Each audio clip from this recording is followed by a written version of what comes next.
ସେଦିନ ସୀମାର ଜେଜେମା କ'ଣ ବସିକି ଚଉରା ପାଖରେ ଯେ ଗୁଣୁଗୁଣୁ ହେଉଥାଏ। ସୀମା, ଆଲୋ ମା, କ'ଣ ଗୁପୁଚୁପୁ ମନକୁ ମନ ଗାଉଛୁ? ଜେଜେମା ଟିକେ ହସିଦେଲେ।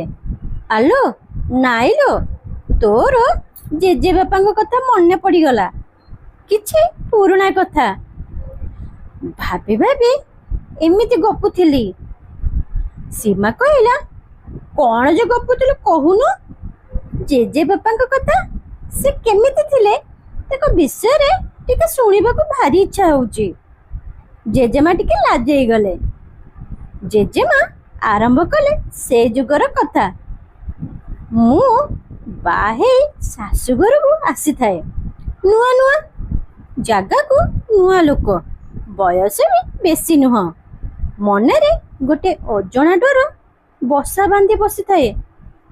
ହେଲେ ଧୀରେ ଧୀରେ ଡର କୁଆଡ଼େ ଉଭେଇ ଗଲା ଯେ ତୋ ଜେଜେବାପାଙ୍କ ପାଇଁ ସେ ମୋତେ ଭାରି ଭଲ ପାଆନ୍ତି, ମୋର ସବୁ କଥା ବୁଝନ୍ତି। କିନ୍ତୁ କିଛି ଗାଁ ମାଇପେ ତ ଦେଖେ ଯେ କି ବହୁତ କଥା କହୁଥିଲେ, ହେଲେ ସେ କାହା କଥା ଶୁଣନ୍ତିନି। ଆଜି ଯଦି 2 ଅକ୍ଷର ପଢ଼ା ଶିଖିଛି କେବଳ ତାଙ୍କରି ପାଇଁ। ଆମ ସଂସାର ଭାରି ହସ ଖୁସିରେ ଚାଲିଥାଏ। ଦିନେ ତ ଜେଜେବାପାଙ୍କର ମୁଣ୍ଡ ବୁଲେଇଲା, ବାନ୍ତି ବି ହେଇଗଲା। ସେ ଅଚେତ ହେଇ ପଡ଼ିଗଲେ। କ'ଣ ହେଲା କେଜାଣି, ମୁଁ ବହୁତ ଡରି ଯାଇଥିଲି। ସାଙ୍ଗେ ସାଙ୍ଗେ ବୈଦ୍ୟକୁ ଡକାଗଲା। ସେ କ'ଣ ପୁଳାଏ ଚେରମୂଳି ବାଟି ପିଆଇ ଦେଲେ। ଏମିତି କିଛି ଦିନ ଚାଲିଗଲା, ହେଲେ ସେ ଆଉ ଭଲ ହେଲେନି।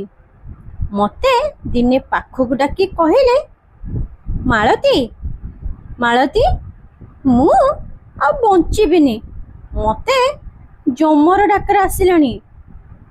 ମୋ କୋଳରେ ମୋର 7 ମାସର ପୁଅକୁ ଧରି ଥାଏ। ଆଖିରୁ ଧାର ଧାର ଲୁହ ବହି ଯାଉଥାଏ ଏମିତି କଥା ଶୁଣି। ତୋ ଜେଜେବାପା କହିଲେ, ଦେଖେ, ଯେତେ ଦୁଃଖ କଷ୍ଟ ଆସୁ ଏଇ ଘରର ଏରୁଣ୍ଡି ବନ୍ଧ ଡେଇଁବୁନୁ, କେବେ ଯିବୁନି। ଭାବିନିଅ ଏ ମୋର ଶେଷ ଇଚ୍ଛା। ଆଉ ଏତିକି କହି ସବୁଦିନ ପାଇଁ ତୋ ଜେଜେବାପା ମୋ ହାତ ଛାଡ଼ି ଏକା କରି ସେପାରିକି ଚାଲିଗଲେ। ସେ ଗଲା ପରେ ମୁଁ ଜାଣିଲି ସ୍ୱାମୀର ମହତ୍ଵ କ'ଣ। ଶାଶୁଘରେ ବହୁତ ଦୁଃଖ କଷ୍ଟ ସହି ତୋ ବାପାକୁ ମଣିଷ କଲି। ମନେ ରଖ, ସ୍ୱାମୀ ଯାହାର ନାହିଁ, ଶାଶୁଘରେ ଆହା ପଦେ କହିବାକୁ ବି କେହି ନାହିଁ।